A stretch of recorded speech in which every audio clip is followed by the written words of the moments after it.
Some people call us fanatics. I consider ourselves enthusiasts. I am KaijuNoir, and this is Shuwatch! Super dynamic. Ultra Force. Go!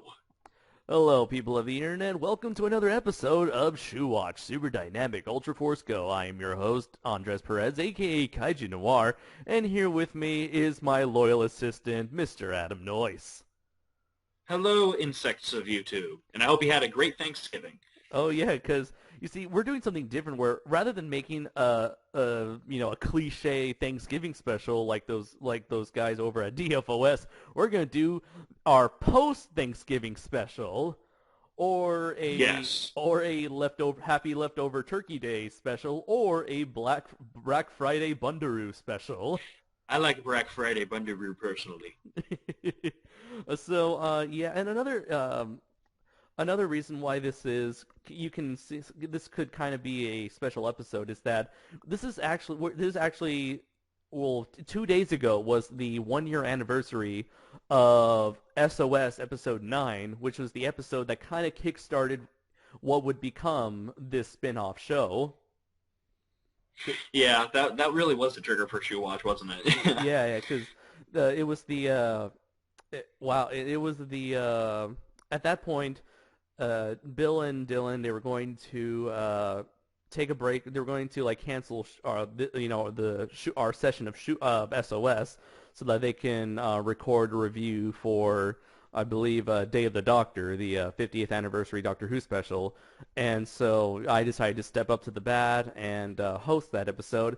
And I decided to have a different sort of format. And from there, that format eventually became or evolved into this show that you the audience are currently listening to.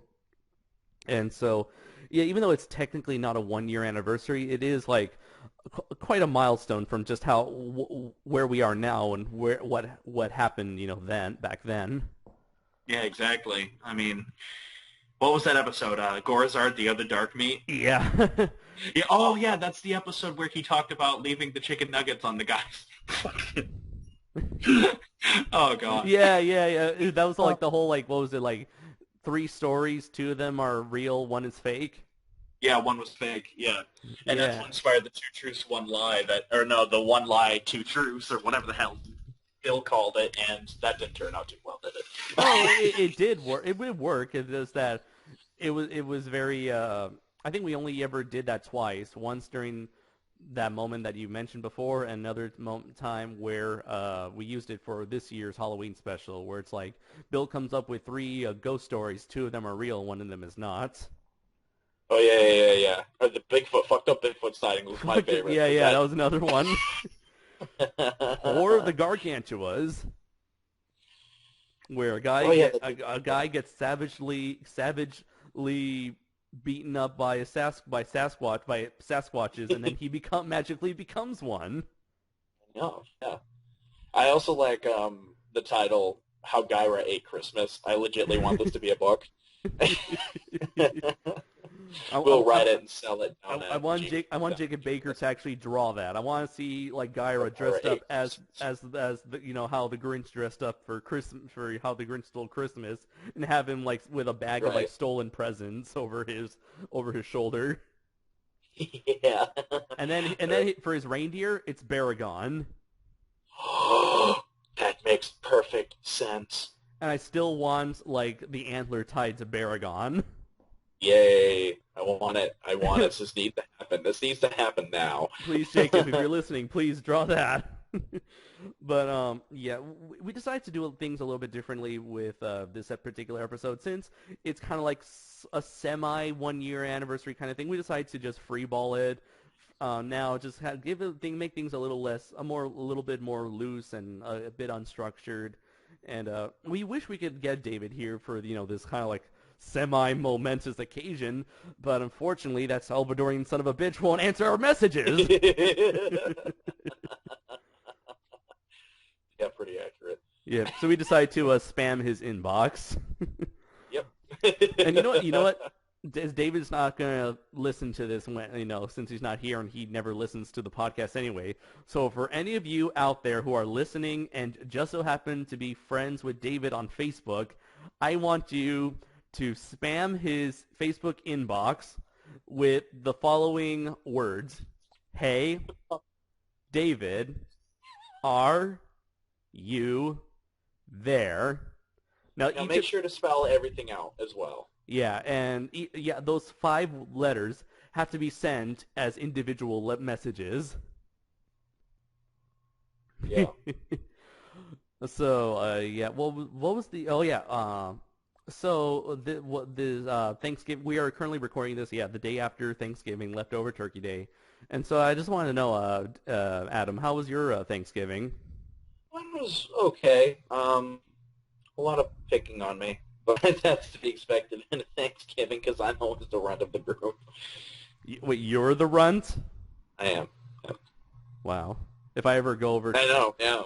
I'm thinking, where do you live? Like the Valley of the Giants? Pretty much, yeah. No, it's funny. I just thought of... Do you remember a book by Roald Dahl called The BFG? BFG? No, I can't say. The Big Friendly Giant? Oh, the Big Friendly Giant. Yes, okay. Yeah, so you're the closest thing we've got to the Big Friendly Giant while all the other giants are bigger than you. Pretty much. So, I get picked on a lot. It's nothing bad, and I'm not trying to throw a pretty party, but it's just because I'm the youngest, and I always get picked on and everything like that. And it's to be expected, and it's a Thanksgiving, and the food was good. I always say you make sure to try to lose weight during for the 9 months of the year, just so you can gain it back during the last 3. Yeah. And I'd say it's pretty accurate. And from what you've told me so far, not only were you feeding yourself, gorging yourself on food, but you were also burning your tongue off. Am I right? Wasabi. Wasabi and hot sauce, right? Yeah, wasabi, hot sauce, smoked sauce, Mm-hmm. And then some death sauce mixed in it, and a shit ton of salt. Like I emptied half a salt thing in there. Are you trying to preserve that rice? It's a momentous occasion, Andres. It's your return from the land of York. Yeah, so what I did, ladies and gentlemen, if you care, I went over to see my friend Madison Brigatti, because she's like my best friend. She's my biffle, and she asked me if I wanted to stay for dinner, and I kind of eaten Thanksgiving dinner beforehand, but I'm like, fuck you, I'm fat, I can get away with this. And so I said... That was just an appetizer. Yeah, that was just an appetizer. And I said, yeah, okay, I'll stay. Not really expecting much. I really wasn't expecting much. Mm-hmm. I just wanted to stay, to be honest, because I wanted to talk to her and I wanted to catch up because we haven't seen each other forever. And so we start making egg rolls and fried rice. All right, okay. So you can just imagine Adam cooking or trying to cook. It's not going to end well, is it? I mean, I think the only time we've ever seen you in a kitchen of any sort was when you were going through your mental breakdown after reviewing episodes 25 and 26 of Evangelion. You're just crying all over the floor. Like, that's your reaction. Like, you try to cook with your friend. 5 seconds later, I can't do this! But yeah, we were making it, and so her brother Garrett dumps like an entire thing of soy sauce in the fried rice, and it still tastes bland, really bland. I was when you told me that, I was honestly shocked. I'm like, how can you make fried rice taste bad? I don't know, but we did. Well, it didn't taste bad. It just didn't taste like anything. And I wish we could play the video because she unfortunately recorded our experimentations with the rice to make it taste decent. Yeah. And we poured an entire bottle of wasabi in the rice. And wasabi is hot on it. And then we dumped it with this Tabasco sauce. Mm-hmm. And then I emptied half a thing of salt on it. Mm-hmm. And then we stirred it all together. And of course, the video that you saw, Andres, was the third attempt. The first attempt, I got a huge chunk of wasabi. Yeah. And I wasn't expecting was it. this like wasabi? I think you were holding it, right? This wasabi was just like, it's kind of like a toothpaste sort of Yeah, sort it of looked thing. like a toothpaste thing. Yeah. Yeah, like a little green And- toothpaste packet, I guess. So you can. That's Yeah, how that's what you it would looked say. like. And all of a sudden, like, and this was before recording the rice, and there was a huge chunk there, Yeah. and I died.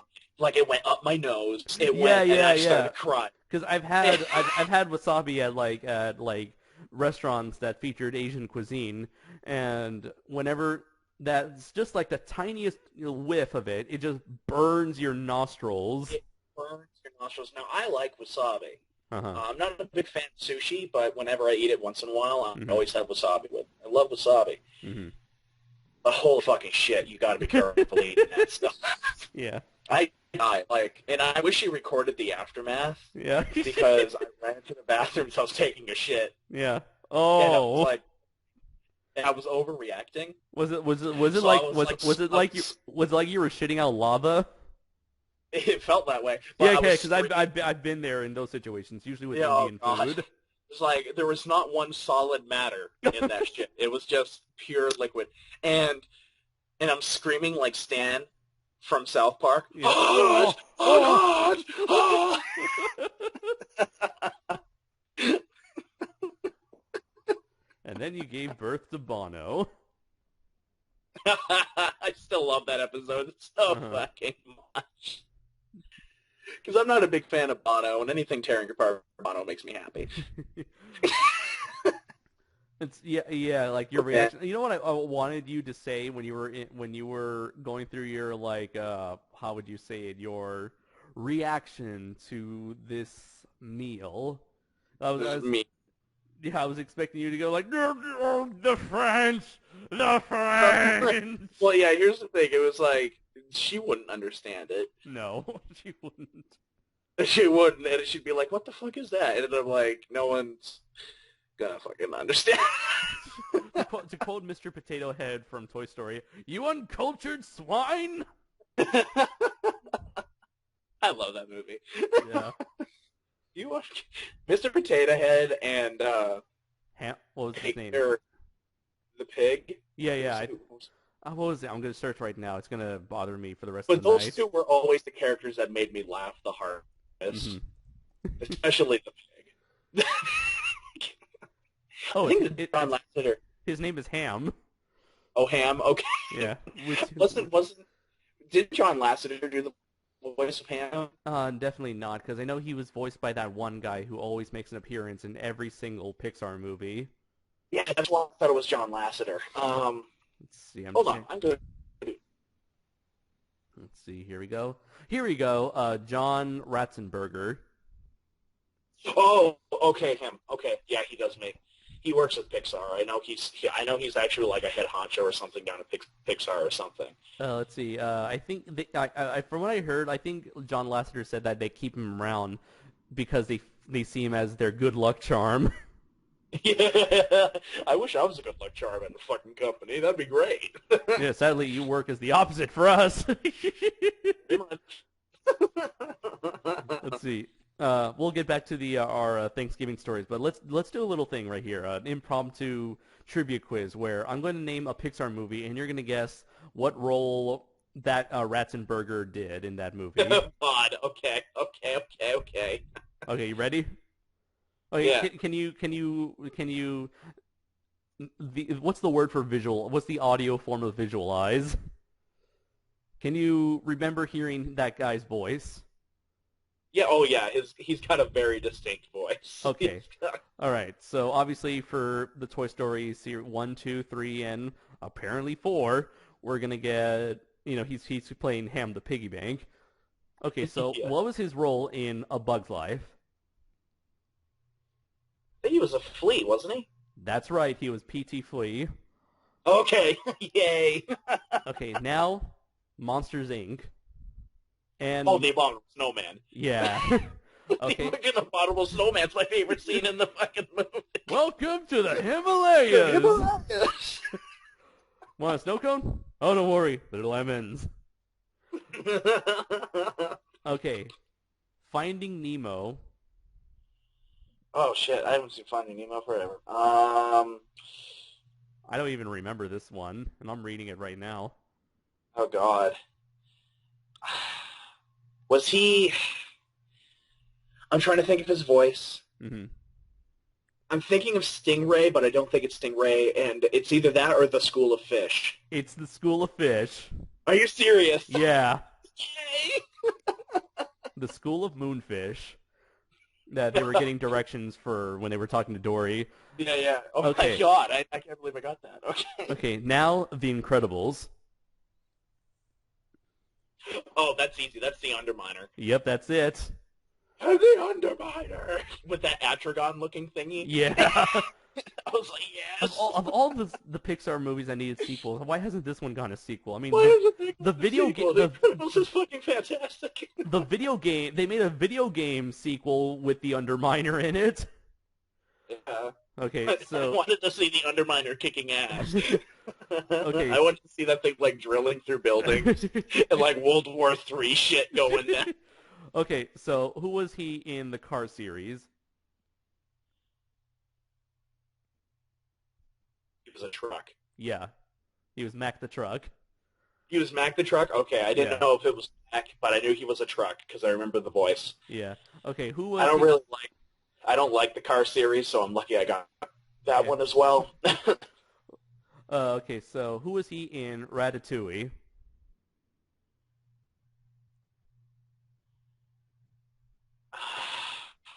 I know it's really hard, especially when like the majority of them are French. I think he was one of the waiters. He was. Yep, he was the waiter, Mustafa. Mustafa. Long live the king. Mufasa, yeah. Okay, so who was he in Wall-E? Gotta kind of stayed away from. Why'd you stay away from Wall-E?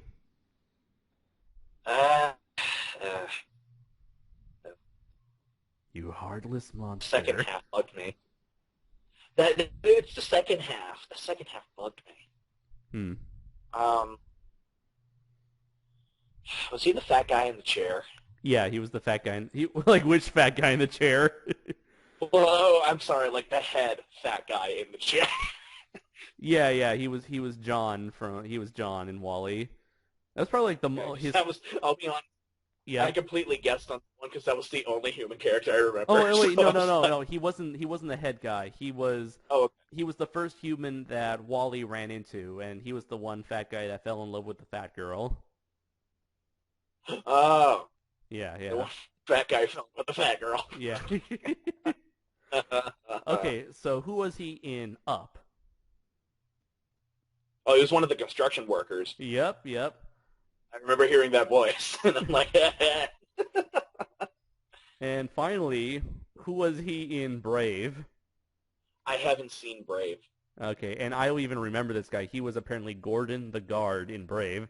So, with the exception of Brave, which is only fair because you haven't seen it, you got all of them right. Yay! Oh god. Okay, so let's see. Back to Thanksgiving. I guess mine was. I'm gonna lie. One of us. Yeah, I guess when it came to my Thanksgiving, it was pretty much My God, he's a Republican. What? Who? Oh, He's a Republican. That's cool. I like this guy. Let's see. Yeah, I guess it was just pretty much a how would you say it? It was an average Thanksgiving, and we had a lot of a lot to eat. It was a lot of good, just like good not wholesome, definitely not wholesome, but it was pretty much a really fun time as usual. And apparently David is online. David. You don't think you could record tonight? You fuck. He said he's not even home, so I'm gonna say something that David has once said several times. Well, shit. Well, shit. So yeah, it was pretty much pretty average Thanksgiving. Nothing really special out of the ordinary. But I did went on my I went out Black Friday shopping for the third time on, like right after not right after Black, probably like an hour after my Thanksgiving dinner, around like roughly like 8 o'clock, with my friend Caesar. Have you ever went? Can I just say that that's awesome they have a friend named Caesar? Oh, because of Planet of the Apes. Yes. Well, I'm like what's his name, Koga, where I just I drove up to his house to pick him up, and I'm like, Caesar! Caesar love Black Friday. But yeah, it was just like my friend and I. We haven't seen each other in a while, so we were just hanging out like old times. Except we went to only two stores this year. We went to Walmart and we went to Walmart and Best Buy, and Black Buy. Let's see. Last year, I think it was my first Black Friday experience. It was the Thanksgiving of 2012. And it was back then they opened all the stores like around midnight. And I remember back in 2012 there would be these, like, when we were waiting in line, it felt like we were waiting in line for like a Disneyland ride, because there's like gates and like yellow police tape and everything, trying to get everything organized. And like the line was so long it went around the Walmart. But well, I can honestly say that I never really went I never got into the Black Friday Bunduru. Yeah. Because I hate shopping anyways. So a lot of times, because we'd be in Maine, I'd go hunting with my grandpa while my parents did all this poor shit and killed babies to get what they wanted. Mm-hmm. If you think you're going to keep me from getting inside that mall, keep me from getting my kids Christmas presents, you can kiss my fat vagina. Because I'm going to bring the motherfucking pain. Because so people really act on Black Friday. Well, luckily nothing... so scary. Yeah. Well, people have like trampled and like killed each other and shot each other and stabbed each other over this stupid shit. Usually after TVs, like it's always the TVs. Like this year, I saw like a woman with two TVs just sticking out of her shopping cart. But I don't know why it's always the TVs. People always go after the TVs. But anyways, we in 2012. And then she walks out, she has a spine hanging out of her back pocket. She looks like we know where she got that second TV from. Flawless victory. But for 2012 they opened up really late, and last year I went 2012 I went Black Friday shopping with my friends. Last year I went with my cousins. And last year, they actually opened all the stores, all the Black Friday special stores, on around 6 o'clock as opposed to 12 o'clock at night. And I thought that's all like probably the best decision they could have made. I'm not sure if this is a thing around the country where they all do their all the stores open up their Black Friday deals and every events around 6 o'clock as opposed to at midnight, but. I guess the good on the bright side is that all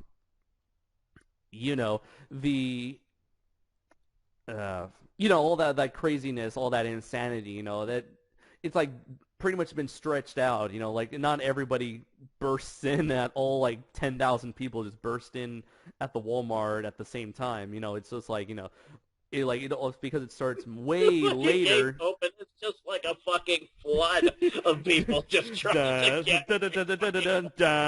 like A Night on Bald Mountain. Dun, dun, dun, dun, dun, dun, dun, dun. You see Chernobog on his mountain. He's guiding all the people in there. You know what kind of person we get when you see them shopping on Black Friday. The true person you are comes out on Black Friday. But yeah, like we get because the stores open way like 6 hours earlier. We get much less of that. Although even though we went to the Walmart around like 8:30, it was still pretty fucking packed.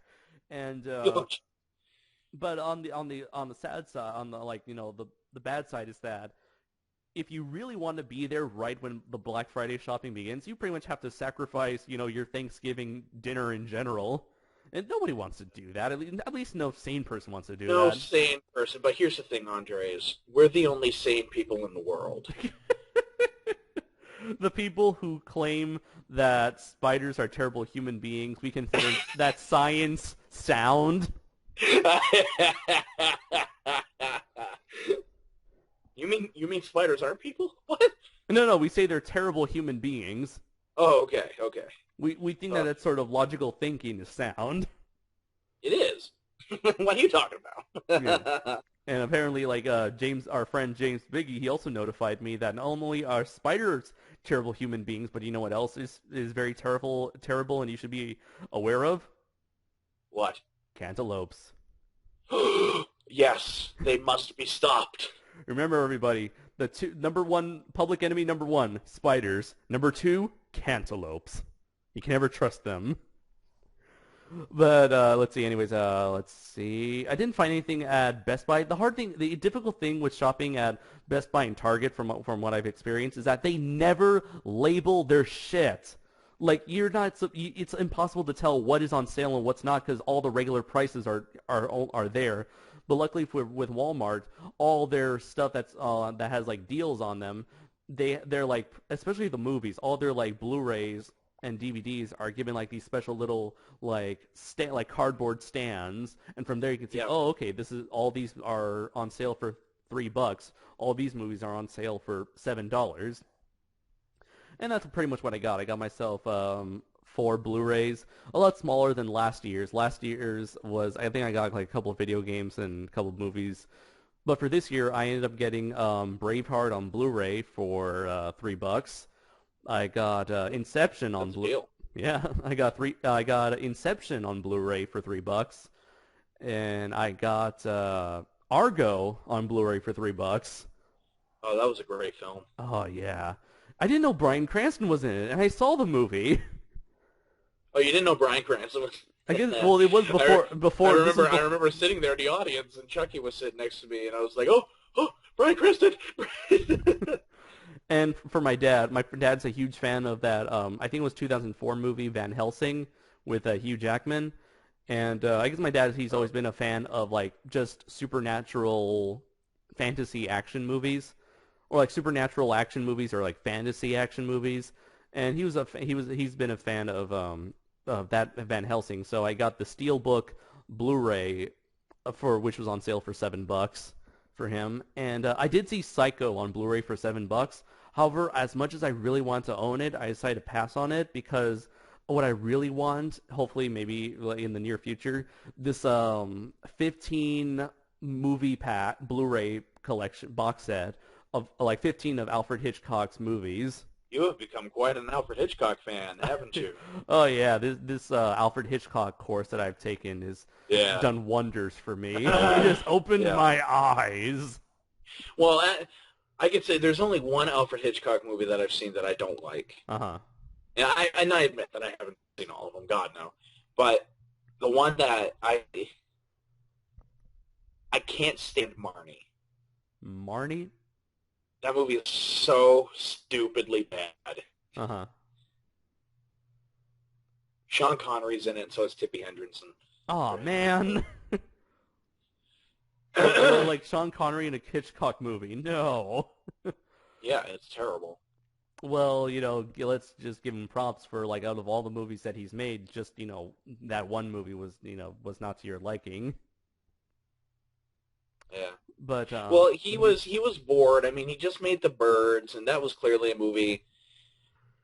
new movie for him. And then he wanted to do something else. He didn't want to make a horror movie. He wanted to make, or a suspense movie. He wanted to make something new. Mm-hmm. And so he tried to make Marnie. Mm-hmm. And it was terrible. And I feel so bad because Mm-hmm.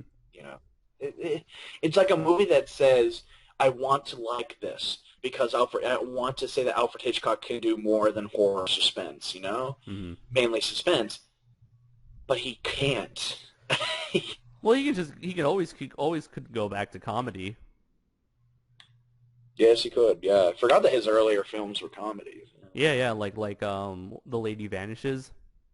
Yeah, I keep forgetting that's a comedy. Actually, Yeah. I haven't seen it. I have to be Oh, honest. it's hilarious. That was the first movie we watched in that class. Oh, really? Yeah, that was like the one movie we saw to represent his British when we went over his British period. Yeah, his British period. Yeah. Oh. Yes. What? Well, would it technically be his English period since they were made in England? But then again, it was more international, so I guess it works with like the British Empire. Well, no, it wasn't. It wasn't a British Empire because I don't know my history of. I don't know. I hardly know anything about history, especially with England. Yeah.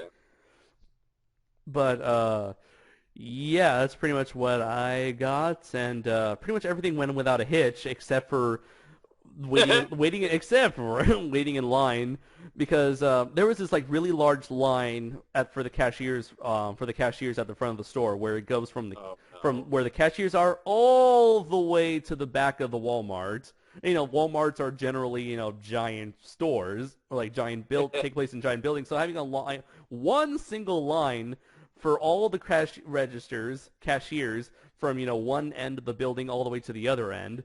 But but for the electronics section, they had their own line because they have cashiers there as well. So we figured, okay, the cashier's line is much shorter. Let's wait in there. And even though it was a much smaller line, we waited in there for like half an hour in line in the electronics aisle just so Caesar and I could buy our Blu-rays. And by the way, my friend Caesar, he got the Pacific Rim Blu-ray, which was on sale for like I think it was either the $3 Blu-ray or a $7 Blu-ray. But yeah, I just want to let you know that because he's never seen the movie. I was like, dude, you gotta fucking see Pacific Rim. Dude. Never seen Pacific Rim? You call yourself a man? That should be my best argument for people who haven't seen Pacific Rim. You call yourself a man? Call yourself a man? At Best Buy, Godzilla was on sale, but we couldn't find any of Godzilla Blu-rays. We just saw the 3D Blu-ray. I refuse the Blu-ray, man. I was allowed to borrow it from a friend, and I watched a Blu-ray. Yeah. And I have my TV's brightness at 75%. Yeah. And I couldn't see shit. Uh-huh. That's what everyone says. Everyone's like, "Oh, if it's too dark for you, just turn on the brightness." I'm like, "Well, most movies you don't have to do that for most movies because And it's like, well, it's like, oh, it's just for one movie, meh. And I'm like, here's the thing: my TV's brightness on default is at 75%. That's at a good brightness for me as a person. That's to sit down and watch a movie. It's at 75%. Mm-hmm. If I had to turn it up to 85%, and even then I had a hard time seeing things, for Godzilla, we have a problem. Uh-huh. If it's darker than Godzilla versus Hedra, we've got a fucking problem. And I don't want to get into this debate again, because some people are like, oh, it's fine. I can just say that the Blu-ray that I watched it on, it was not fine. It was way too fucking dark. Well, do you plan on owning it in the near future? I'm going to wait for the extended cut, because the extended cut is going to be released, but... Hopefully. Hopefully. I really want to see that extended cut, if only for Akira Takarada.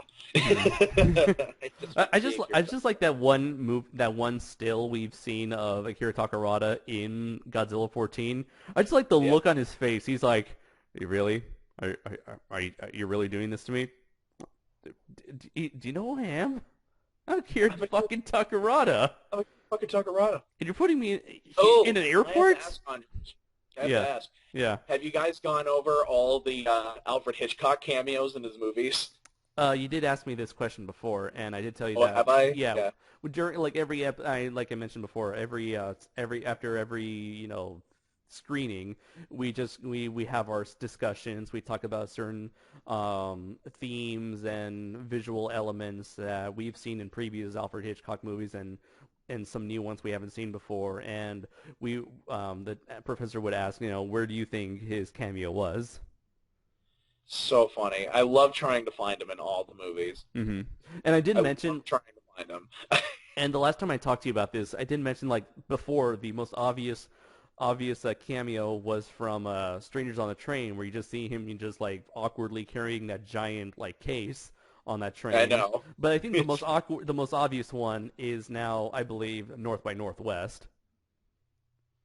Oh, who was he in North by Northwest? I haven't seen that movie for a while. Is at the very, very beginning during the opening credits where he misses the bus. Oh, yeah, okay. I love his one from The Birds where he's got his dogs and he Yeah. just walks down to the bird store. I'm like, how the fuck oh. I also like the one where that guy, he's reading the newspaper. It says how to lose weight. Yeah, yeah, yeah. It's fucking him in the picture. Alfred Hitchcock seemed like such a cool guy. He Yeah. just was like, I just want to have a drink with this guy. And then I remember I read I watched an interview on YouTube with him, like from like a '70s TV show, like talk show, I believe, and he was talking Yeah. about how they pulled off like the special effects sequence, like the plane. Because I was part of a group project where we were talking about discussing we were each group, all of us were placed into groups, and then each group was assigned a movie to make like a slideshow project about, oral presentation about, and we were given foreign correspondent.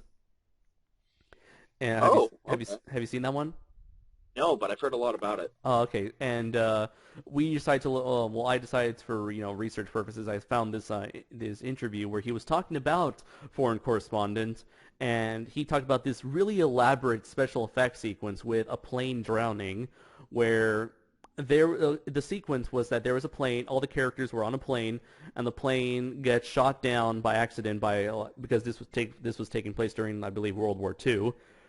In the story wise, and the plane was shot down by like an enemy warship, and the plane just dives down into the water, and you see this from the pilot's perspective, and you see water just bursting out of bursting into the cockpit.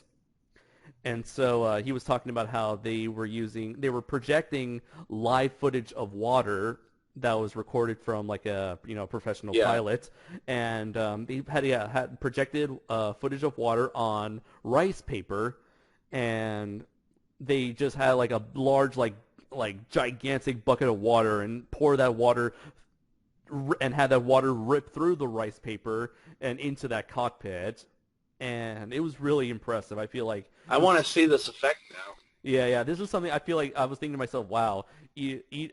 Tsuburaya would have loved to have like met. I bet you he would have loved to meet Hitchcock and see how he does his special effects. But Okay, I'm gonna type it up. I'm gonna see it. okay, I guess you can say like foreign correspondent, like plane sequence or Plane crash. Plane yeah, crash, that's yeah. what I typed up. Oh, here it is. Oh, I see it. Mind sending it to me? Yeah, hold on. Okay. Here it is. You see, I love, like, when E.G. Tsuburaya got his hand on the optical printer. Mm-hmm. I love that story. Let's see. Oh yeah. This is. Oh yeah, I remember that dude just got it real bad. Let's see what time are you on? I can just start over from the beginning. No, it's all right. You can just continue watching it. Okay. Well, too late. Already put it back at 0-0, Andres. Jesus Christ. I now remember, like I was thinking, like where did we got Hitchcock from? And I was like, oh yeah, that was from the How I Wanted to Get Psycho, but decided to wait for it. You know what? Oh, wow. Yeah. It's such like a very seamless transition. Like you don't even notice the paper, like the projection paper, being like ripped open. Genius. See, this is why I like old movies. They had to be very ingenious about their stuff and stuff like this. It's stuff like this that makes me admire movies. Seeing stuff like this makes me want to make movies. Mm-hmm. It does. It's like, how did they do that? Oh, they did it like this. Oh, okay. Yeah. That's what I love about like when you learn about how things are done. It just gives you a lot more. It just gives you a much broader perspective on like the process of filmmaking, and it makes you appreciate all the people who put their work into this movie. What was the blood from? Oh, I think someone just may have. I think someone opened the door and tried to escape, and then ended up getting shredded by the propellers. Yeah, and there was this really funny moment where there's this woman who's like, "I'm not going to sit down. Nothing bad is going to happen to us." And then a bullet goes through the airplane window and it shoots her through the head. Oh God! Yeah, like, oh, Hitchcock, you. And now after this semester, I really want to see that movie, Hitchcock. Oh, it's good. It's really good. Yeah, I'm going to tell you what, it wasn't what I was expecting. I was expecting it to be a movie solely on the making of Psycho. Yeah. But it's not. It focuses way more on the relationship between him and Irma. Uh-huh. I think that's what her name was. His wife. Yeah. And it's a really good movie. Lady Hitchcock. Lady Hitchcock. And it's really good. Yeah, it is. It's really good, and it's so funny that one of the main characters in the movie, the real life him lived just up the road from me. Oh wow! Yeah. I remember around the time it was announced that this film was being made, I think there was another Hitchcock-related biography movie was being made, but for television. And from what I understand, it was also related to the making of Psycho, except the film company that was producing this movie didn't have the rights to Psycho, so they could not show any like scenes being recreated, or they couldn't even show like the score for that movie. So they're kind of like tiptoeing around the characters making Psycho without them actually showing anything related to Psycho. Well, that sounds like shit. Yeah. Can I spoil the ending for you, because it's not a real spoil, Andres? Okay. It's just genius. Is it the one with the crow? The scene with the crow? Yes. Okay, yeah, that was cute. That was cute. Oh my God.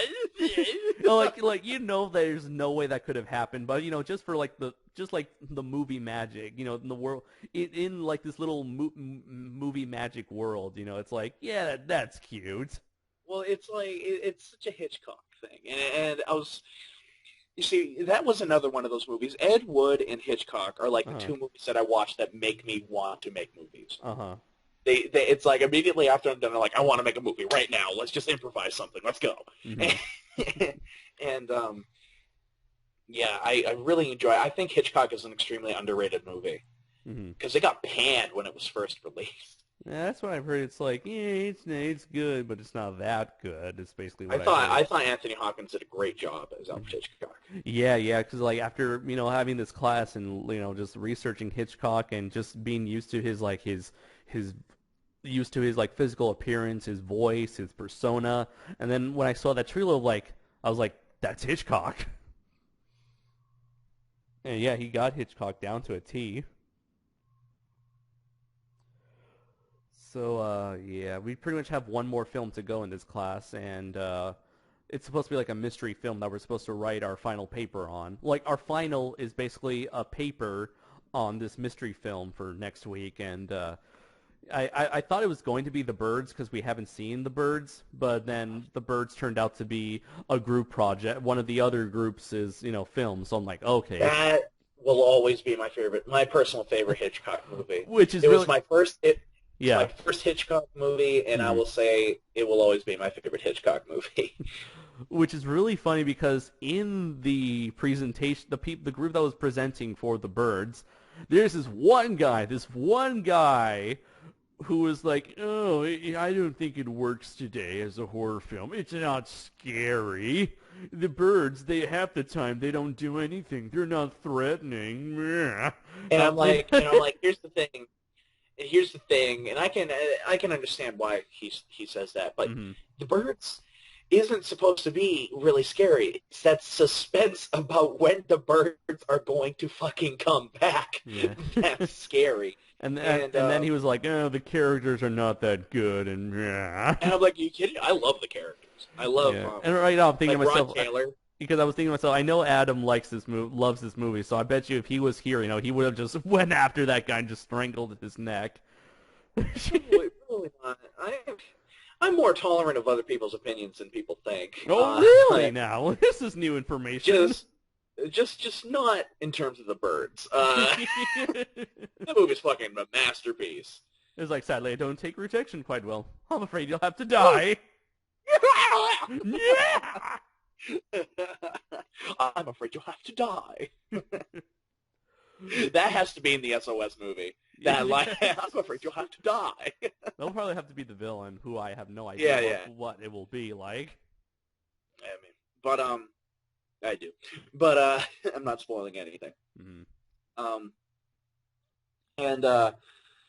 But I love the birds, and it's so funny considering the fact that the movie he made previous to it was Psycho, which wouldn't have worked without the music. Uh-huh. You know what I'm saying? Like, look at the shower scene in Psycho with the music, and then watch it without it, and it's just plain old silly without the music. Mm-hmm. It's hilarious to watch silent. The movie Psycho doesn't work without Bernard Herrmann's amazing score. Uh-huh. And then he immediately goes to The Birds, which has no music in it whatsoever. Mm-hmm.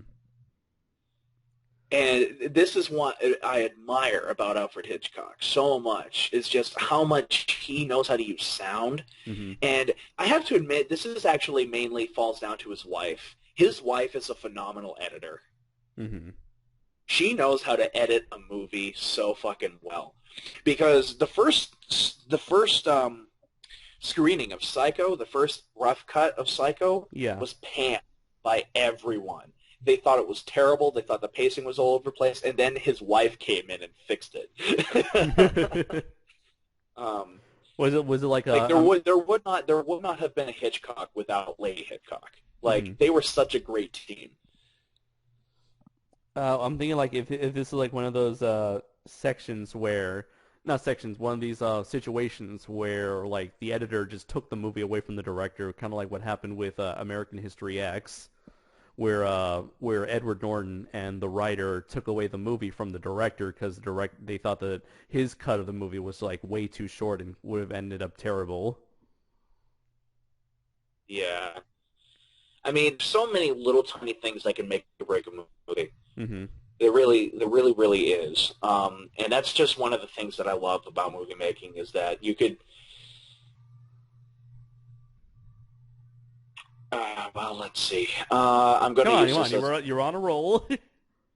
I'm going to use this as an example. I mean, I was recently rewatching Compound of Chaos. Uh-huh.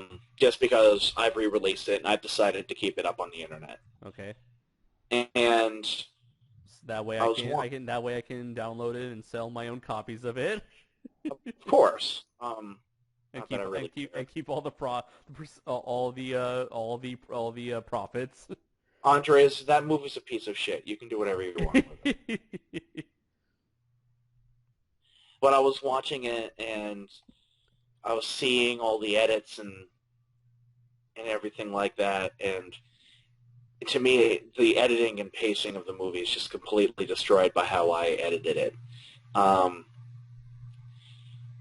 However, on the other hand, I really like how Compound of Chaos was edited. Uh-huh.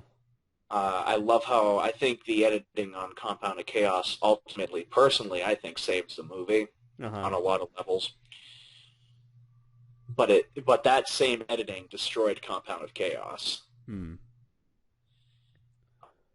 There's a lot of other things that destroyed Compound of Chaos. All my fault. I bet you you're end up making a movie called Noyes. That's gonna be about the making of Compound of Chaos, with Bill as Adam Noyes. Noyes. No, but I'm seriously thinking about writing a spoof memoir called Everything I Touch. Everything I touch dies. I was going to think of having you read it in like an Orson Welles kind of voice. Yes! Everything Adam Touches, a memoir. No, Everything I Touch, a memoir of Adam Noyes. Narrated by fake Orson Welles. Yes! Yes. No, I'm going to do it drunk Orson Welles. Everything I Touch by Adam Noyes. Narrated by Orson Welles. Everything I chapter 1. It all started. It all started when I watched King Kong 05. And I thought to myself, I can do this filmmaking better. But first, let me eat this chicken. It's mine. I brought it from home. You people are pissed. There's no money involved that's worth this. And like you clearly are like hitting the mic and everything like that. Yeah. You start to hear like. Yeah. I'd buy that audiobook. Oh my god. Here's the thing. I was thinking if I was going to write Everything I Touch, a memoir of Adam Noyes, I was going to make it like as smug and as arrogant as possible just to piss a lot of people off. Yeah. Which would make it sound even better with just imagining drunk Orson Welles saying all this arrogant shit. Speaking of arrogance and ego explosions. Explosion! So, I found that picture online of Sergei Bondarchuk, who is considered the Russian Orson Welles, and Orson Welles together shaking hands in the same space at the same time. I was like, oh god. And it caused the entire universe to explode for 1 millisecond. We're gonna fucking die. Now, you see, like, the world did die, but then it came back in 1 millisecond. Just like everything was destroyed, and then everything was recreated just the way it was. Yes. But it's just so funny because Sergei Bondarchuk directed one of my favorite films of all time, Waterloo. Mm-hmm. And Orson Welles played King Louis XVIII in it. And they hated each other so much. Was this one of drunk Orson Welles' escapades? Oh, yes. Because you sent me that picture, right? Yeah, I'll show you a picture he looks like he was dressed up like the Pope or something. No, that's not it, but I'll find a picture of this new one. Orson Welles, Waterloo, there it is. Well, excuse me, but it's... Oh my god, it is so bad. I believe it's time to end this section of Shuwatch Super Dynamic Ultra Force Go. Now, excuse me, I must finish this turkey. Tasty indeed.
Hello, everybody. Welcome back to Section 2 of this episode of Shuwatch. So, this past week, we had not one, or not this past week, but the past 2 weeks, we've had not one, but two big, trailer premieres for two movies that are coming up for next year in 2015.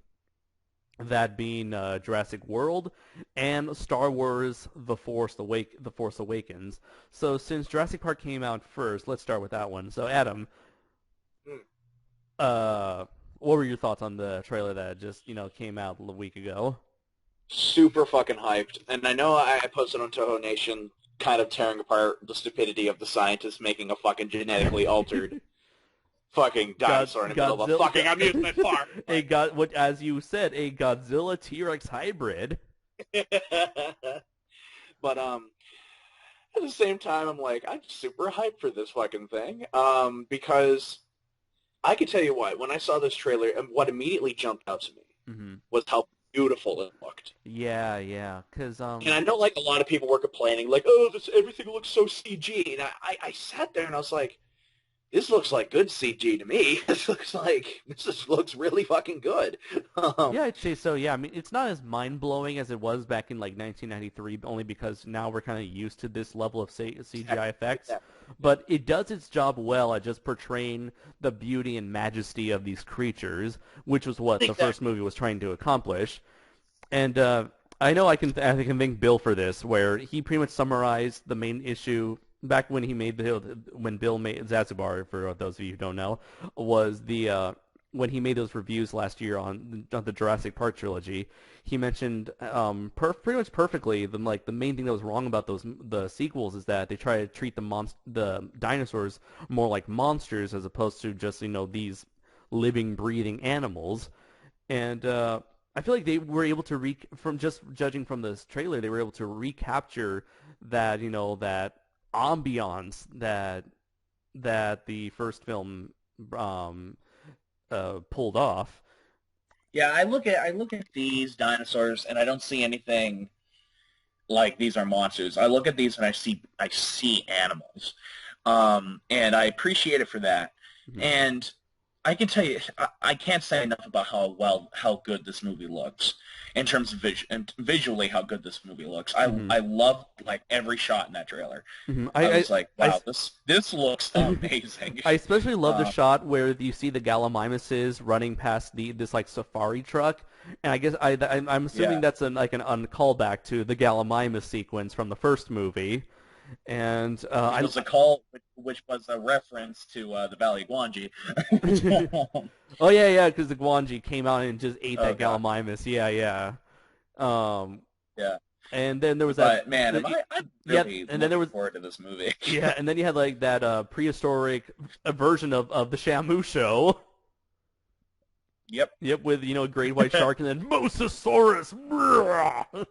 I think those are like Megalosaurus. I'm not sure. I think it's been confirmed that they're Mosasauruses, which are okay, I can't remember. I don't know. I think they're that big shark dinosaur that makes jump like a guppy. Yeah, it's like I think the Mosasaurus, they were I think they evolved from the same ancestors as monitor lizards, so they're just like giant monitor lizards that grew sharper teeth and had their arms evolve into flippers or fins. Yeah. See, then I also have to ask the question, Andres, why the fuck would they put that thing there, considering the fact that they're on an island? The Diabolus Rex, or the D-Rex, as I like to call it. So the thing, I guess that's my biggest issue with it. Like, I guess on one hand, it's the whole we want to treat these dinosaurs as animals, but then again, we want to also do the whole monster angle again.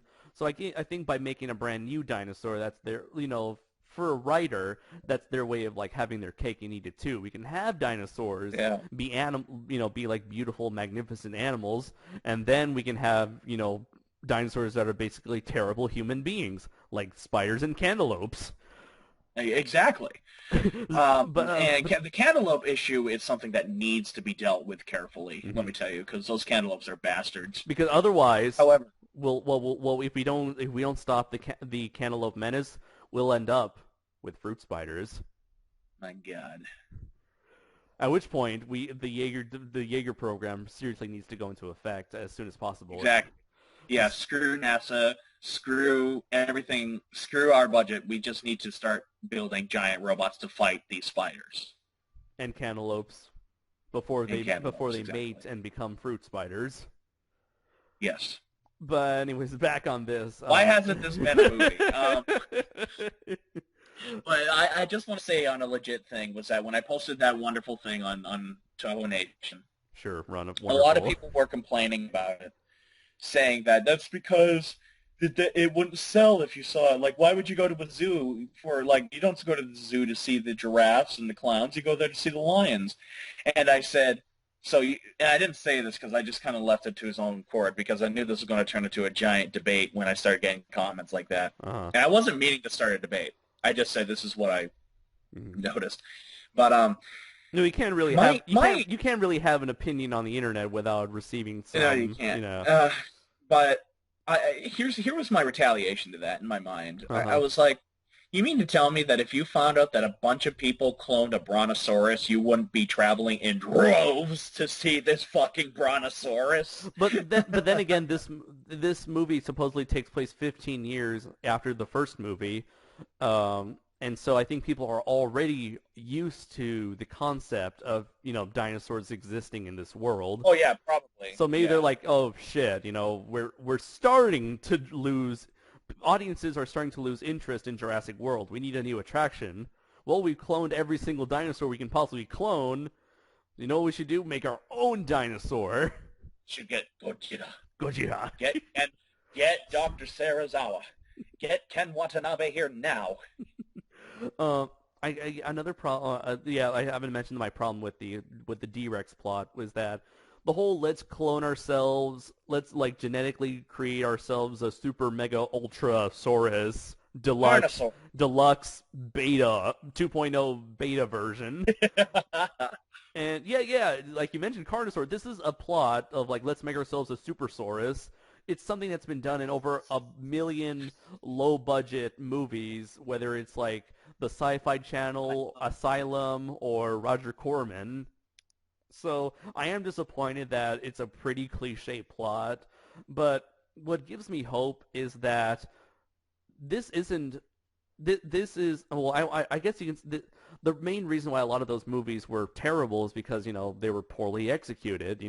Bad writing, bad acting, bad directing, bad special effects, the works. But I think with this one, I feel like with this being so connected to such a large franchise that I feel like perhaps maybe this will be the one that would make the Supersaurus plot and take the Supersaurus plot and execute it in a way that hasn't been done before, especially when you're dealing with this sort of environment where dinosaurs are, where the idea that John Hammond had back in 1993 come to life, because that's something I've always wanted to see in the franchise, where to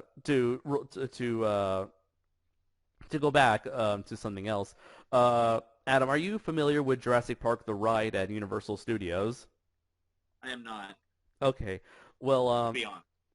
In Jurassic Park: The Ride, it's kind of like does that whole thing where it's like that Jurassic World where Jurassic Park opened up and people are going in, and you're on a river. You're like in the ride you're in like a raft, and in that raft you take a tour of Jurassic Park, and you get to see all these dinosaurs, oohs and ahs, and then there's running and screaming. Yeah, you're taking a tour through Jurassic Park in these like specialized rafts before shit goes wrong, and then you're kind of like you'll end up avoiding raptors and T-Rexes.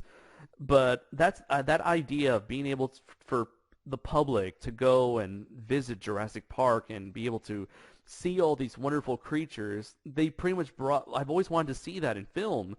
Have like Jurassic Park actually be successfully brought to life, and that's what they're doing with Jurassic World, and I'm loving that. And already we're looking at just like the uniqueness of Jurassic World with those like especially with those like little like what do you call it, like these weird like spherical vehicles that like these bubble vehicles. Yeah, no, those things I'm like, I want one. Yeah, I want one right now. And again, with the whole like safari, group of tourists traveling with the Gallimimuses, and then the whole prehistoric SeaWorld Shamu show. So I'm just hoping that this would be at least this still has this level of creativity and talent and just like effort to pull off this movie. Yeah. And also, I just gotta say, seeing Star-Lord on a motorcycle riding with his pack of velociraptors is without a doubt one of the most badass things I've ever seen.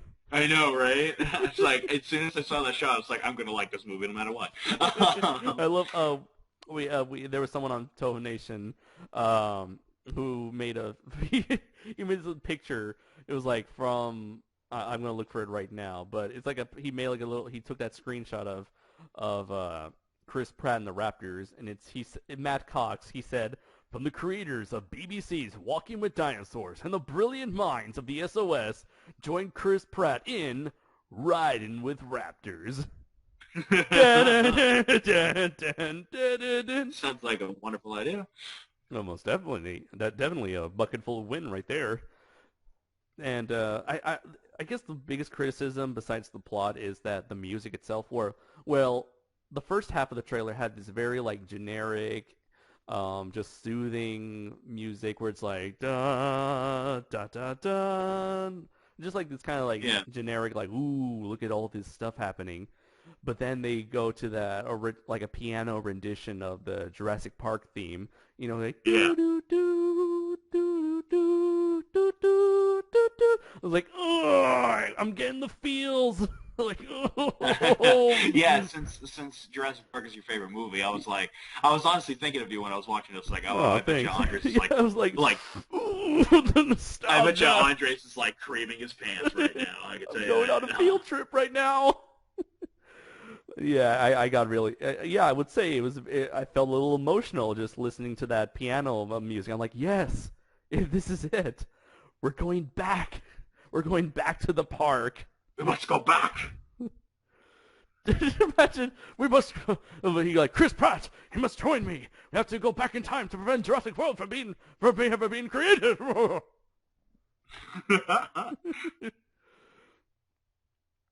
So yeah, Jurassic World, bucket full of wind right there. Can't wait to see it. Yeah. So, let's see. I completely agree. Yeah.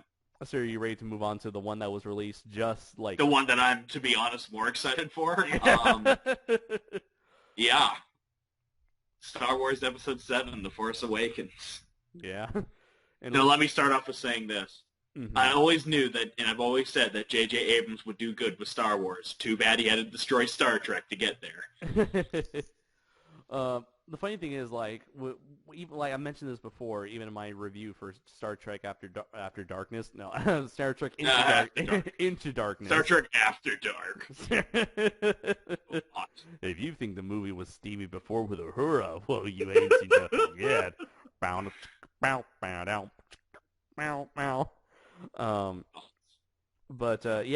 Watching Star Trek Into Darkness.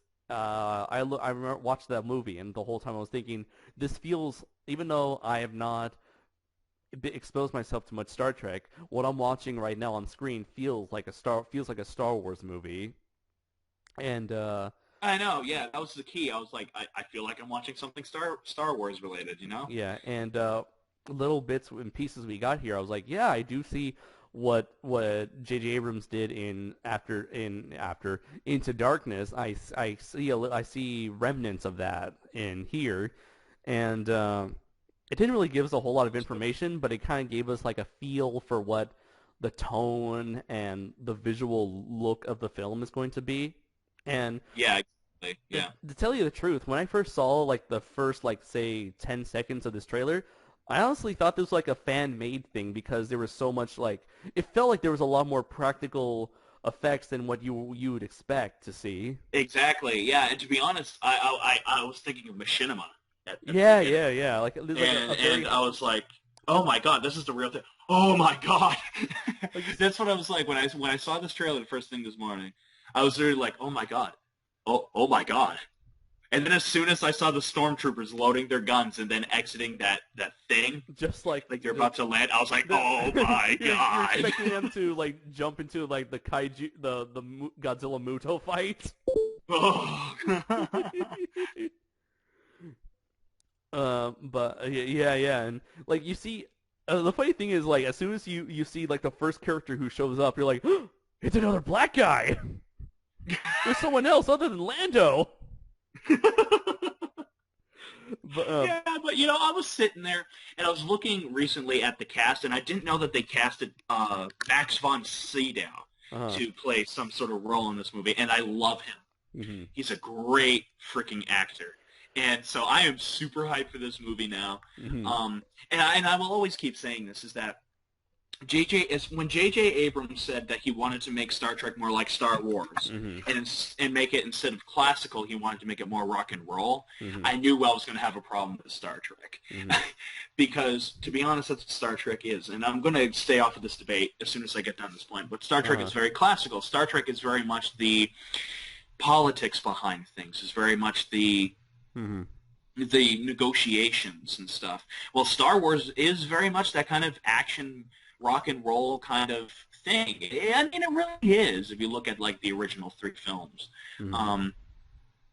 And again, that's not saying that they're bad. Actually, on the contrary, the original 3 Star Wars films are phenomenal pieces of film.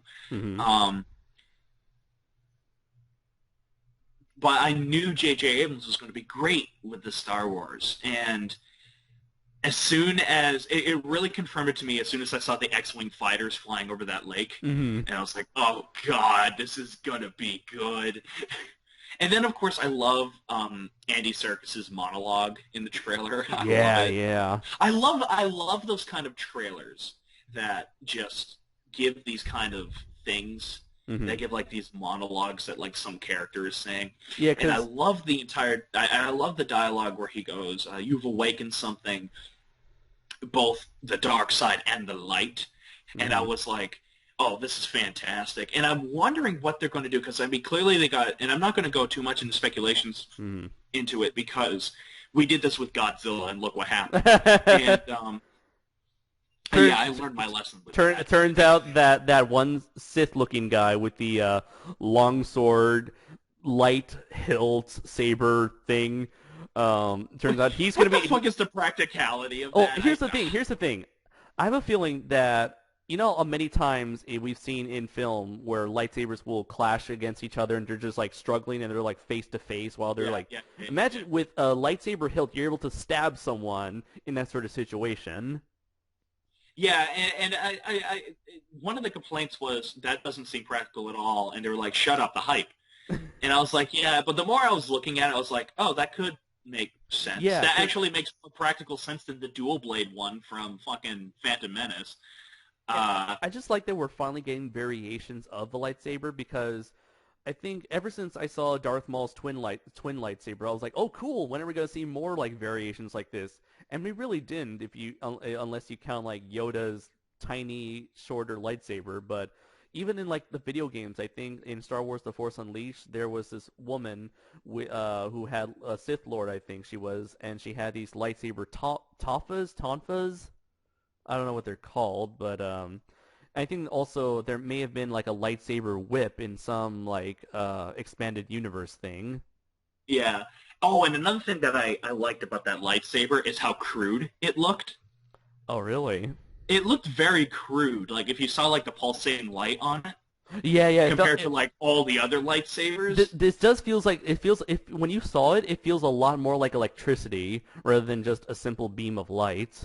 And here's the thing that I'm speculating on, is because if we had Return of the Jedi, which is the last Star Wars film, then we would naturally have the return of the other side of that. We'd have the return of the Sith. Yeah, kind of. Yeah, because you know I'm super hyped. Because Luke, because you know they always said like you know Skywalker's going to bring balance to the Force. Well, you can't have balance to the Force. You can't have balance if it's just the light side. You know what I mean? Yeah. Yeah, you got to have the dark side Exactly. to balance the light I side. mean, we have Darth Vader and we had the Emperor, but well, they're both fucking dead now. And I feel like maybe they try to keep a control. They try to keep like a tight leash on who can would utilize the Force, because it seemed like before Luke came into the picture, the only people left in the galaxy who could use the Force was Obi-Wan, Darth Vader, and Sidious. Yeah, and I mean, oh, I'm just so fucking hyped. Oh, and here's a picture of that lightsaber tonfa I just mentioned before. Yeah, thanks. But I noticed that when I first watched it, I was like, that looks so, like, makeshift and crude, that lightsaber. And I hope that's Andy Serkis. I really hope that that's Andy Serkis. And if you notice, it's a really long blade, so I'm assuming it's kind of like how it kind of like reminds me of. I doubt you've played Super Smash Brothers before, Adam, but there's this character in Smash Brothers called Ike, and Ike, he wields this like gigantic, like this really long, heavy-looking sword. It's just like a big bruiser kind of character. So I'm wondering if like... Yeah, I know who that is because we have Super Smash Bros. Tournaments down at our school. Oh, sweet. So I'm assuming, because this lightsaber looks especially longer than most lightsabers. I feel like, what if this is like a two-handed, like heavy, yeah, kind of like a heavy-duty, like Buster sword kind of lightsaber? And yeah, I'm just like looking at the design of this new lightsaber. I'm thinking what kind of like fighting style this character must have to utilize it to its full potential. Now, I've always preferred the whole thing with there's so many forms of lightsaber dueling, apparently. But I've always preferred, to be honest, the original George Lucas intention with the lightsabers to be dealt with like a samurai. Where you hold the sword with both hands and not just one. Yeah. And the moves are very calculated. Like, if you ever watch like a true samurai duel, the swords very rarely come in contact with each other. Yeah. And I've always liked that kind of duel. Like, I mean, that was something that I always felt. Oh, there's a lot of things that the originals had over the prequels. I don't consider the prequels canon, because I hate them that much. But you know, I've always liked the lightsaber battles between Luke and Vader in Episode 5 and Episode 6 because of how heavy they were. And they didn't have to be flying around all over the place. They were just heavy to watch. And all the moves were very calculated, were very well drawn out, and were well shot, you know. And that's how I've always pictured a lightsaber duel to go, like a samurai battle. And I'm super hyped. I guess there was one thing that kind of gave me like a warning, like a warning signal. And it was like that scene where you mentioned where all of those stormtroopers, they are like jumping off of that whatever vehicle they were in, and in that split second I immediately noticed like, that is shaky cam. I'm not used to seeing shaky cam in Star Wars before. Yeah, but you know, I actually admire J.J. Abrams' style of cinematography. Right. Because I actually do, because whenever he uses shaky cam, he tends to use it for a reason. Yeah, because I remember watching. There's a reason behind it, like. Yeah, because when he doesn't digitize all that shaky cam. He legitimately sits behind the camera and shakes it. Yeah. Which I always admired him for.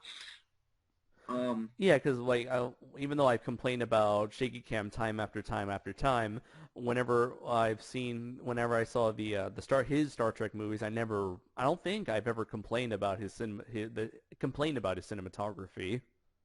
Yeah, and you know. And you know how much I bitched about shaky cam as well. But you know, when shaky cam is done right, it's done right. Yeah. I mean, there are definitely examples where shaky cam is done right, and I will always go to The Hurt Locker for an example. I mean, that movie is completely done with shaky cam, and it's one of the greatest films I've seen in a long time.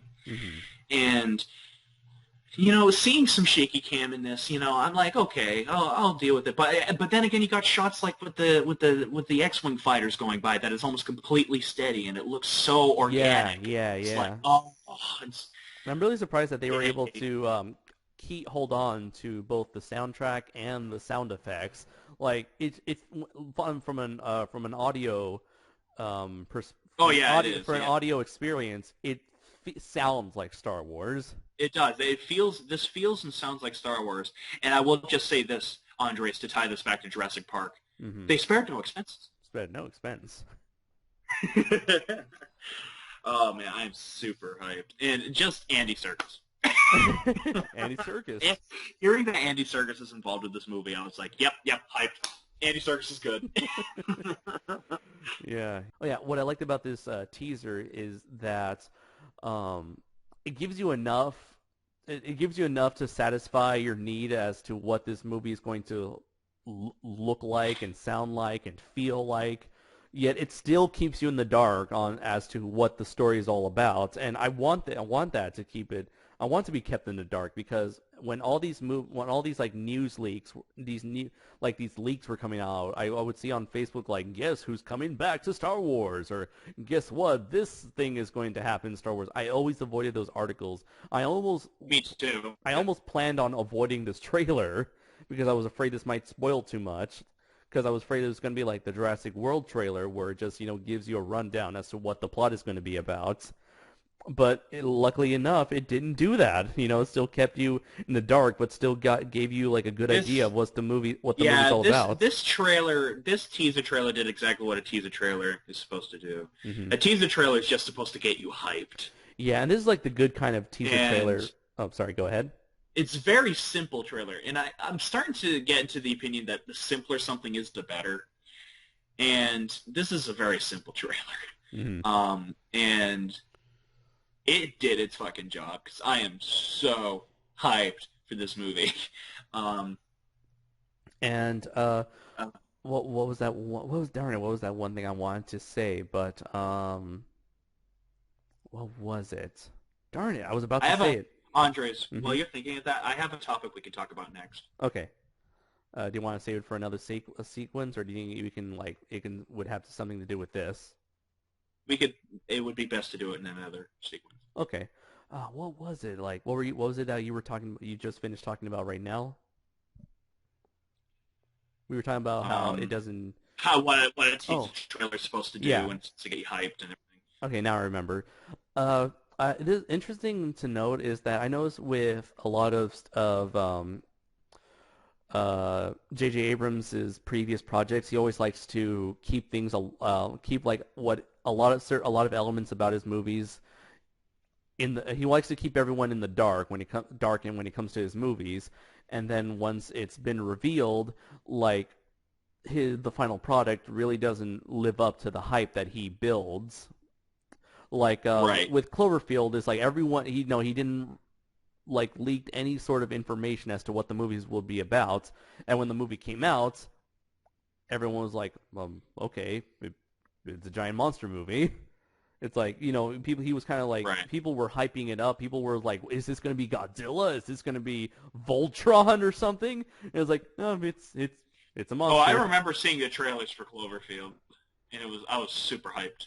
Yeah, I was hyped too, and I really liked the movie though, a lot. Although I feel like that hype kind of made it bigger than what it turned out to be. And same thing with Star Trek Into Darkness, where it's like, who is this? He's like, it's not Khan. It's not Khan. Okay, it is Khan. It is. But yeah, it feels like this is like the right kind of hype to build up, where he's not making a big deal. He's not like he's keeping things in the dark, but for like the right reasons, I feel like. And well, yeah, I don't know. See, I'm really curious to see where the where the Star Trek universe is going to go after this as well. Because if he's going to be busy working with Star Wars, then who's going to do Star Trek? He accidentally puts Yoda in Star Trek. He's like, shit. Oh no! Yeah, he just starts crossing them over. He doesn't even pay attention to which Star franchise he's working with. Yeah, like, he just Kirk, or like what's his name? Chris Pratt? No. I'm thinking. Yeah. Wait, no, Chris Pratt. That's Jurassic World, right? Yeah. So what? Wait, who's Kirk in the newer movies? Pine. Chris Pine, yeah. He's like, okay, Pine, you're gonna take this lightsaber and you're going to use it to fight this Klingon here. Well, JJ, I don't think Kirk uses a lightsaber. No, it's all right, it's all right. Okay, so besides, you're not even playing Kirk. You're playing Luke, right? I'm not Luke. I'm playing Kirk, right? And then like Zachary Quinto's like, this is very illogical. Yeah. Laugh, And, damn you! Okay. No, it's just, this is making me almost wanting to see a new Star Trek movie because I'm wondering if the fans are going to take it over again. Uh-huh. I would love to see if the fans take it over again because I would love to see how the fans interpret this new universe. And I would love to see what they do. Oh, you know what's one thing I want to see? Hopefully, maybe one of these days, I want to see in Star Wars Episode VII, or just like the new Star Wars in general. I want Kevin Smith to portray the son of Porkins. Yes. The obese. Because Kevin Smith once mentioned in one of his podcasts, I think, or maybe it was like one of his like stand-up shows, where a little girl came up to him and she claimed that she recognized Kevin Smith and wanted to take a picture with her and the reason why she wanted to take a picture with Kevin Smith was because she thought he was Porkins from Star Wars. And then I love this. I love that logic. And then Kevin Smith's like, well, if my film career goes up in flames, at least there's another option in my life. I can play Porkins. And so I want him to play as the son of Porkins. He comes back to avenge his father for what he did in A New Hope. Yeah. So yeah, those that movie I'd be hyped. So yeah, those are our thoughts on the two biggest trailers for two of the biggest movies that'll be coming out next year. So now we will be taking a break, and we will return after this musical interlude. Hashtag the hype is real.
Welcome, everybody, to the final section of Shuwatch Super Dynamic Ultra Force Go. And Adam, you have brought with you an interesting topic to discuss.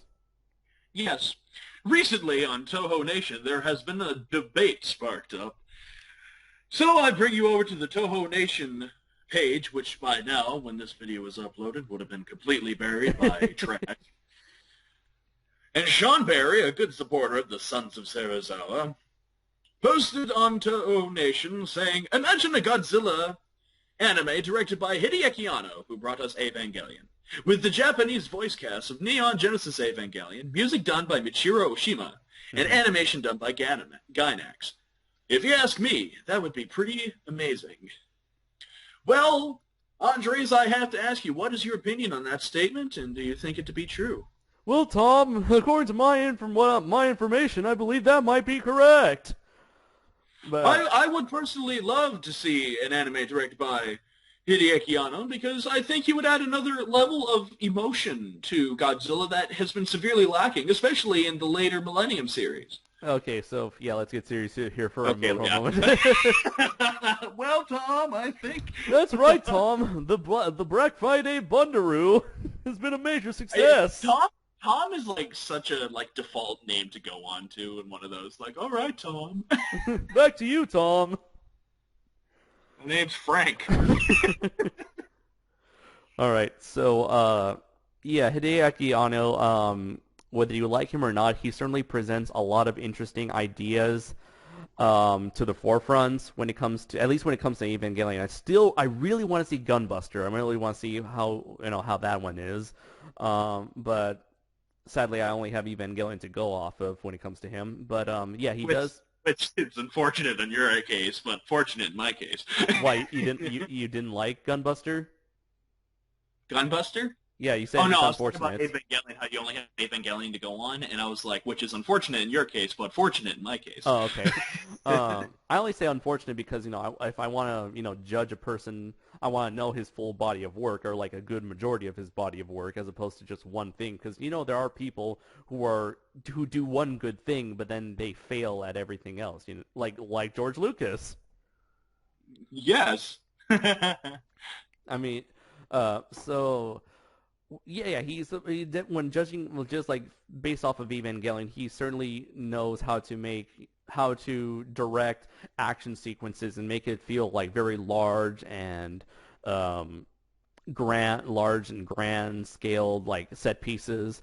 He has a very unique vision, and Well, yeah, he's really good. Hideaki Anno, I've discovered in just about all of his work, is even though I haven't seen a lot of his work, I've done research on a lot of his work. Mm-hmm.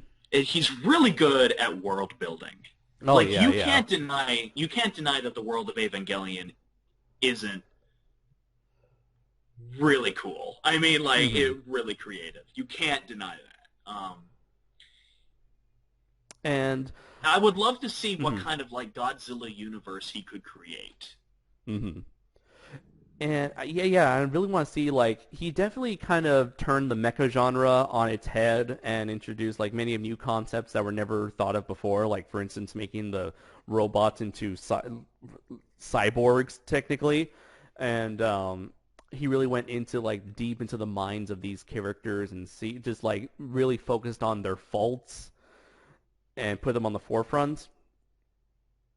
And yeah, he's really great at character building and just world building, and just making. Yeah, he would have been very good, I think, making a very character-driven story, very character-driven Godzilla story. Yeah, take the protagonist from Godzilla against Mechagodzilla, and combine her with Misato from Evangelion, and what you have there is a Godzilla protagonist I would love to see star in a series.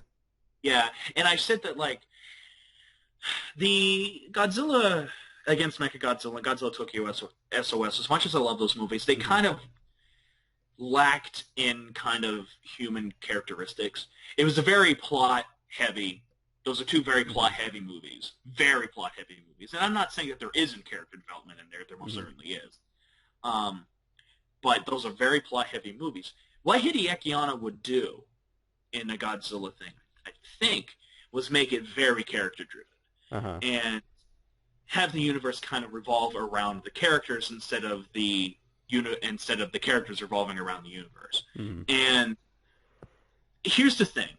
There can be some ups and there can be some downs to that. The ups would be we have wonderful characters, and I'd be curious to see what kind of character he would give Godzilla himself. Would he be really evil, or would he be kind of like the anti-hero? Or maybe, I would be very curious. Maybe he would kind of be like, I would imagine, like, if we're just like going off of the Avas themselves, that he could be like a mentally unbalanced creature who can go berserk at any moment.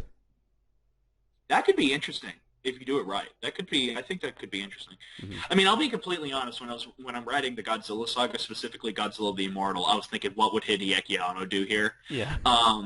I'll be completely honest. That's what I was thinking. And but, like the song, like, what would Brian Boitano do? What would Anno do? If he was here right now, he'd probably kick an ass or two. That's what Anno would do. When Hideaki Anno was skating for the goal. When Hideaki Anno was in the Alps fighting grizzly bears, he used his magical fire breath to save the maidens fair. Ladies and gentlemen, Andres Perez. But, going back to this whole thing, I noticed that Marcos, which I don't know if he listens to this podcast or not, but I noticed that Marcos, and I'm speaking to you here, that you said you'd want somebody at the helm of making this to be somebody more emotionally stable. Hideaki Anno has changed quite a bit. Oh yeah, I mean, just look at Evangelion, the series, the rebuilds, and then compare it to the rebuilds. Yeah, he clearly has a much different and a much more sound, less depressed state of mind. Yeah, that's still not saying that he isn't capable of doing some fucked up shit, but he's definitely changed a lot since then. And he still has that unique like spark that makes his like visions different from anything else we have seen before. He really does, and even the rebuild Evangelions have a lot of character to them. They do, and I do think that he would make a great fucking character-driven Godzilla story. Now, the other name that was brought up on this post was, oh god, where is his name? Katsuhiro Otomo. Thank you. And if I bastardized that name, I apologize. Now, Otomo is mainly known for Akira, for making Akira. And let me tell you what, he would almost have kind of the opposite of Hideaki Anno. I feel like he would make this universe and have the characters revolve around the universe, kind of like Akira, where the characters wouldn't exist the way they are without this universe. Where Hideaki Anno is like the opposite of that. He's like, I'm going to create normal characters and throw them into this crazy universe, while they're just like, I'm going to make this kind of generic universe but make all these crazy characters. And I feel like that's what he would go for, Otomo. I would be very curious, though, to see how fucked up he would make Godzilla, considering what happens to poor Tetsuo. But oh, yeah. Maybe Godzilla becomes Mechagodzilla. I would love to see Otomo's rendition of Hedorah. Yes! Oh, God. That sounds amazing. I've also got to ask Andres, do you have any more thoughts on that? Or he did Sean Berry brought up Gainax, and I have to say, I would love it if Gainax did do a Godzilla anime, because they have, like, basing my opinions off of Evangelion, Gurren Lagann, and Fooly Cooly.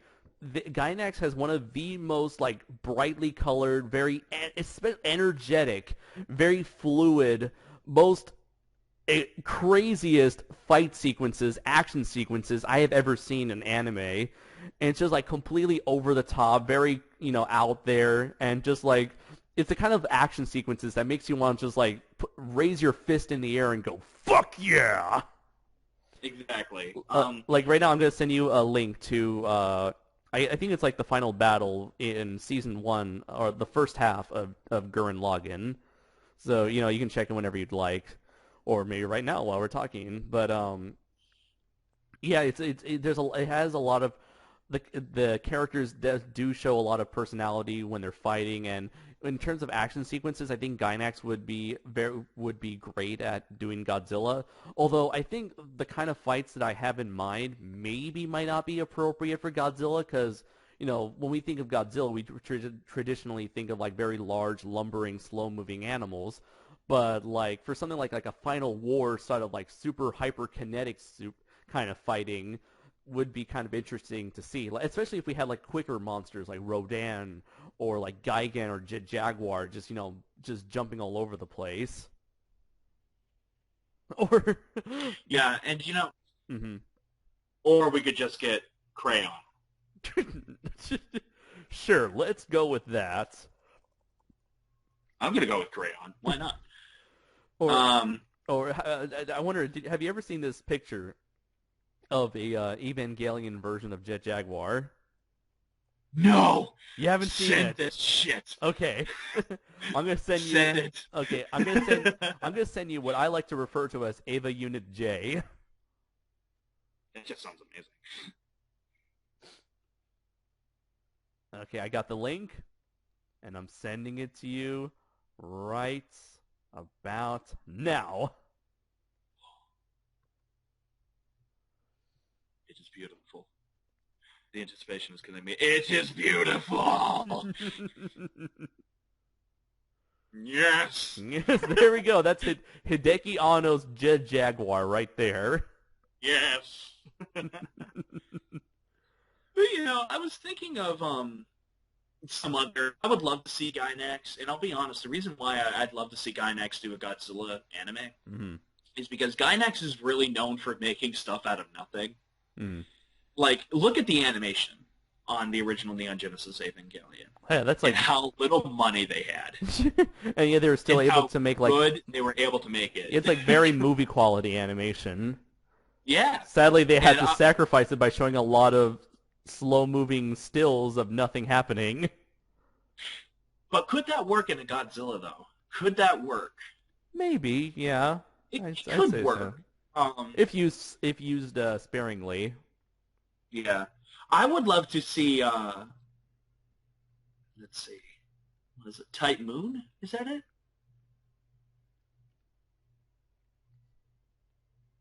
Type what? I think the company's called Type Moon. They released a Fate Zero. They released Fate okay. Zero anime. Mm-hmm. They do a lot of action stuff, and I think that they would be able to capture the action a lot more than Gainax that I'm looking for. But I would love to see Gainax do it. I wouldn't like to see the company that brought us Attack on Titan. The company that brought us Attack on Titan, I think they'd go a little bit overboard, personally, with some of the designs and stuff like that. I don't know. I think Gainax would be the one to kind of fall back to. Yeah, or maybe, I'm not sure, this might be a stretch, maybe Sunrise, because Sunrise, they have a lot of experience with doing a lot of giant robot stuff, especially with Gundam.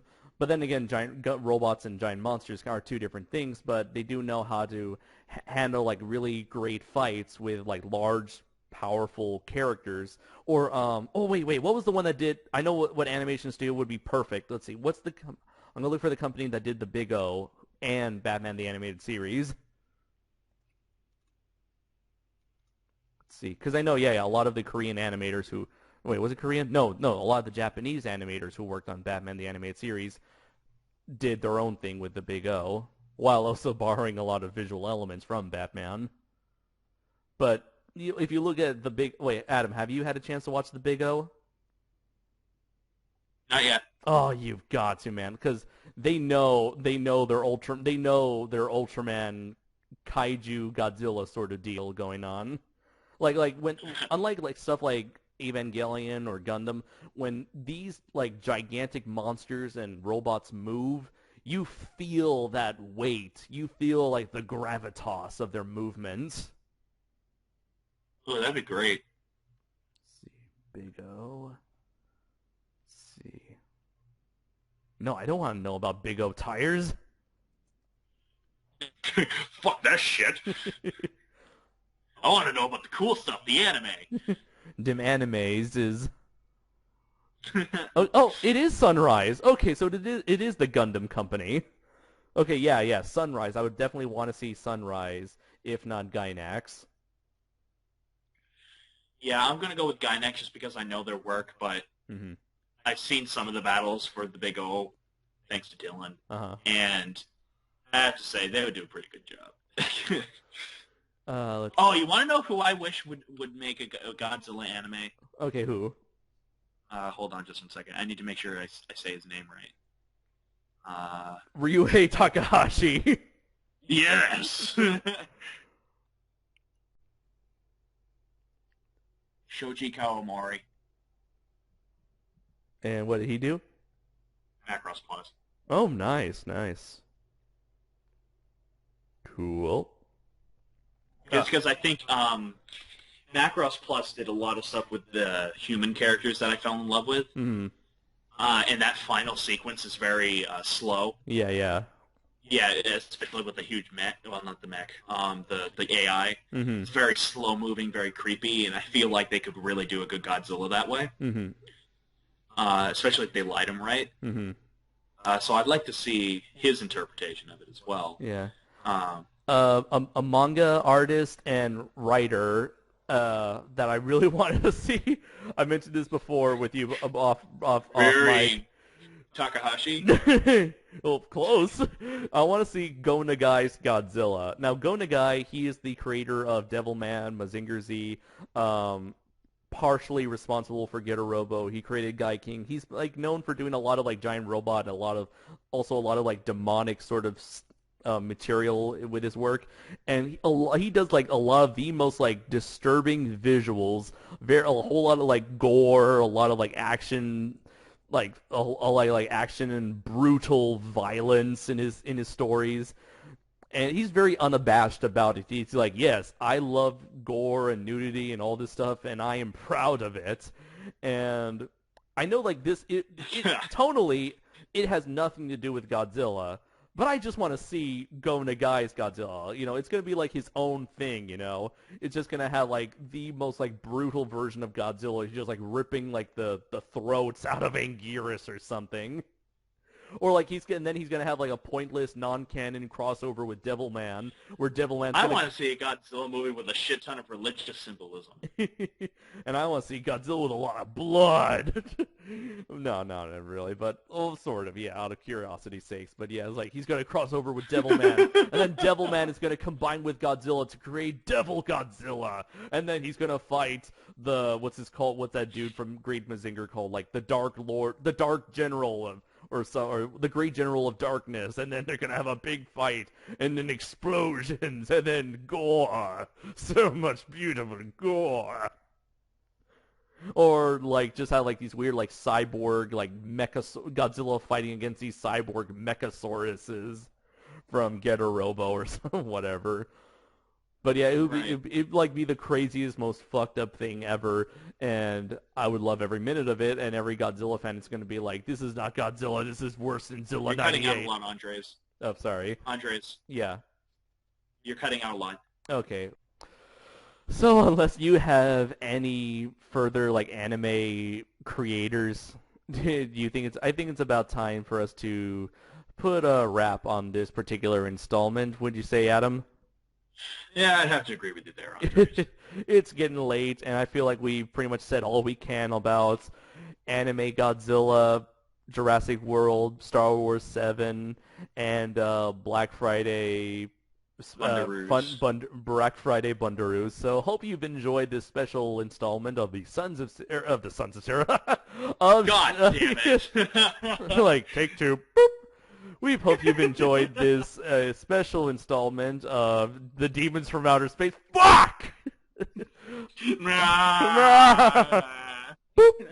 We hope you've enjoyed this special episode of Shuwatch, Super Dynamic Ultra Force Go. I am Andres Perez, a.k.a. KaijuNoir. I'm Adam Noyes. And until next time, everybody, Take care. And until next time, everybody, take care. Derpity derpity doo.